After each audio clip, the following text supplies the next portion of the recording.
guys, welcome back to another Elgato video, and it has definitely been a hot minute since we've recorded anything, but with the times being the way they are right now, we wanted to make a little bit of a different kind of video. So if you're stuck at home and in a lockdown and you don't have much to do but binge watch some very good TV shows, then we have just the anime list for you. That being said, today we are only focusing on actual anime series. So here are some of our favorite anime series, as well as some of our series we would say might want to stay away from. Alright, so we're going to get right into it, and we are going to start from number 5 and work our way to our number 1 favorite anime that we've watched. So with number 5, we are going to start with Violet Evergarden. And if you don't cry when you're watching Violet Evergarden, you don't have a soul. So Violet Evergarden follows the character Violet Evergarden. She is a war machine, essentially. She's actually a human who is learning how to have feelings, and the way that she learns to have feelings is by writing about other people's feelings. She becomes this thing called an auto memories doll. An auto memories doll writes letters for people who can't express themselves very well. This obviously becomes a predicament because Violet Evergarden is not very good at expressing her own feelings, and you will see that a lot in this anime. It is very beautifully written, so if you like kind of like slower paced, slice of life kind of style animes, this is a very good one. It's by Kyoto Animation, and they went through a recent tragedy. If you haven't heard about that, I would look it up. And we have another one on this list from Kyoto Animation as well. They do a very good job. And with that, we'll go right into the next one, number 4, which is K-On!, which is also from Kyoto Animation. K-On! is another very big slice of life. Now, Violet Evergarden was more of like an old-timey, took place during wartime. K-On! Is a modern style anime that takes place in Tokyo, as far as somewhere in Japan. It follows the lives of 4 girls, actually 5 girls eventually, who start their own band in high school. You would think, oh, this band is terrible because they never practice, but in reality, they're actually pretty daggone good. And there are some pretty catchy tunes in there, including Fua Fua Time. I literally can't get that out of my head. And if I'm being honest with you, this anime doesn't really have a big storyline. It's more just an episodic from episode to episode. It'll make you laugh, it'll make you cry. They are very adorable little girls, and it's literally just the cutest thing, and it's so fun to watch. They do a very good job at telling stories and making you just laugh throughout the whole episode. And with that being said, we are going to move on to number 3. This one takes a very different turn from the other 2 that we just talked about. This is The Future Diary. If you know anything about anime, you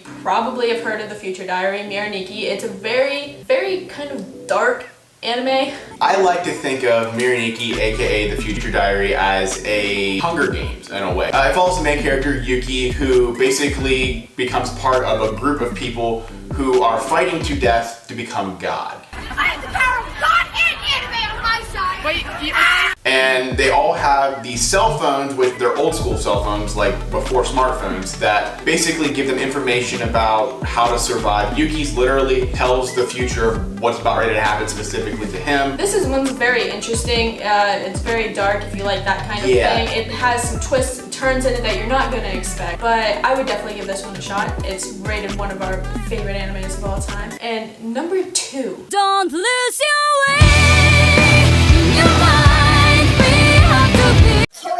Now, this one's a little bit of a controversial one. A lot of people don't like it. A lot of people do like it. We actually have a Satsuki over here from Kill la Kill. It's strange. It's very fast-paced in the beginning, so it's hard to kind of get used to the style of anime it is. It was this company, Studio Trigger. It's their one of their first animes they did.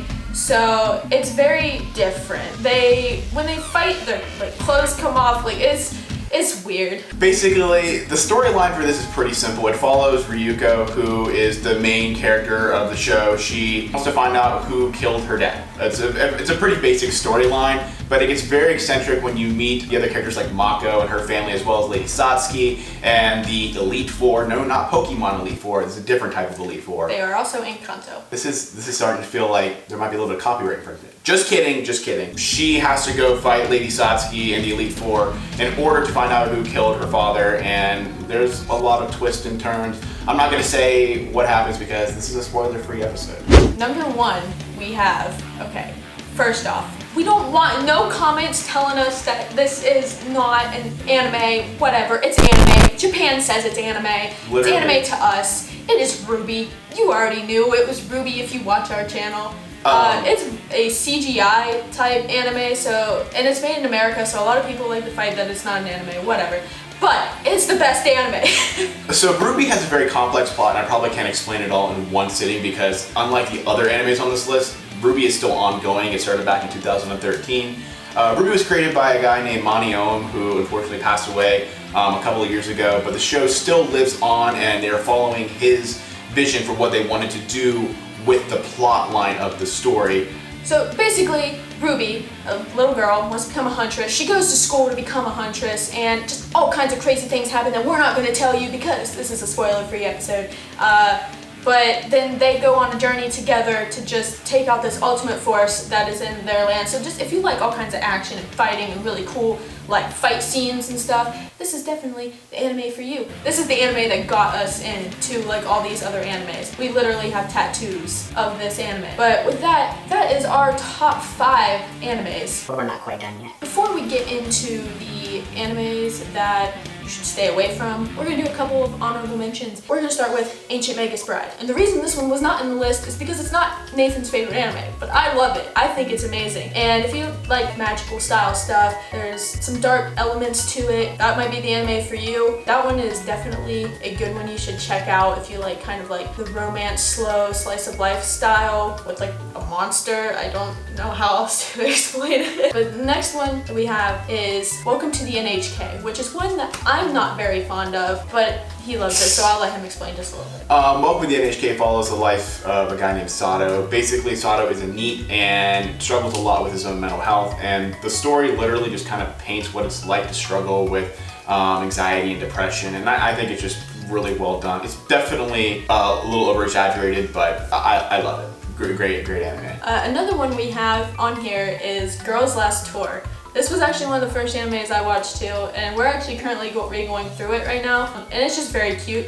Two little girls going through the end of the world together, and they're asking very philosophical questions. So it's just adorable to see them ask things like, what is a god? Like, what's a god? What is the meaning of life? Yeah, exactly. And lastly, we have Dead Man Wonderland. And this one was so hard to leave out of the top 5 because it is one of my all-time favorite animes, and it is one of Nathan's all-time favorite animes, and I would probably put it over a couple of the other 5, but the only reason we didn't was because it didn't finish the story in the anime, so you have to read the manga if you want to get the finished story, and it's so worth it if you're into that. It's one of the most amazing stories I've seen. It's very gory, very graphic, so if you're into that kind of thing, check it out. Check that one out. And now, the moment you've all been waiting for. The animes that we just think are crap and you should just avoid. I just want to say one thing real quick. I'm aware that some people do like this kind of stuff, and art is subjective, but to be honest with you, we really did not enjoy these ones, and these are our opinions, so I'm sorry if we offend anyone. Go ahead and tell us in the comments. Sure. Are we wrong? We're gonna go ahead and start with one that really isn't the worst anime. We just put it on here because it's just one we love to hate. We just love to make fun of it, and that's High School of the Dead. Like, it is just the most eccentric, over the top, like, Boob Matrix. yeah, just look that up on YouTube. You'll get the video from that anime. It's too much. It really is, and the story could have been good, but it was ruined by all of the over-the-top things we think. We love to make fun of it, so we can't really say it's the worst. But number 3, we have Modica Magica, and that one is just a mind frick. Like, that's just, you don't want to watch that one when you're like tired because you won't understand a thing that is going on. And here's the thing, I'm aware this one is actually getting a remake soon, which that's cool. I know people do like this. This is a popular anime, but for me it was just too daggone hard to follow what in the world was going on. I was so confused, though I did like that Cassandra Morris, who does Morgana, was in it. So I guess that's one plus that I could say. And I do want to point out that this is one of our friend's favorite animes. Sorry, Aaron! So it's gonna hurt him so bad. And our number 1 is also one of his favorite animes. And these are ones that he showed us. He's like, you guys are gonna love this. And then we're just like, I don't love it. Number 2, we have Angel Beats. And this one is gonna offend a lot of people, but it was just not rememberable. A lot of people say the first time you watch it is the best, and I still didn't even feel that way, so it just didn't have a lot of points that just grabbed your attention so much, and it even had plot holes. To be honest with you, I'm trying to think of how to explain this anime, and literally I really just can't remember. Like, it was so forgettable and kind of generic. It was only 12 episodes, so maybe I should go and watch it again, give it a second try. Same thing with Monica, it probably does deserve a second chance, but no. And last but not least, last but least. Yeah. This one was just, I hated it so much, and that is Chiki. I don't understand the point of Chiki. There's so many bad decisions made, and friend Aaron, it's like one of his favorite animes. And Andrew liked it too. Okay, but it's just, didn't feel a point. It's about vampires, and they're like trying to hide themselves from society, but at the same time they're like killing these people, so everyone's like, what the heck is going on? And it didn't really have like an ending. It just kind of, I don't want to say what the ending is, but nobody was right. That's all I'm going to say. Yeah, so it left so much to be desired, and they kept telling us the last couple episodes were like the best episodes, and it's kind of slow starting out, and it really is very slow. It's like 20 something episodes, 25, something like that. It was like slow the whole way, so we're like, wait until these last couple episodes, and then the last couple episodes nothing really happened, and we're like, wow, that was a waste of time. All right, here we go. I give you Krabby Land!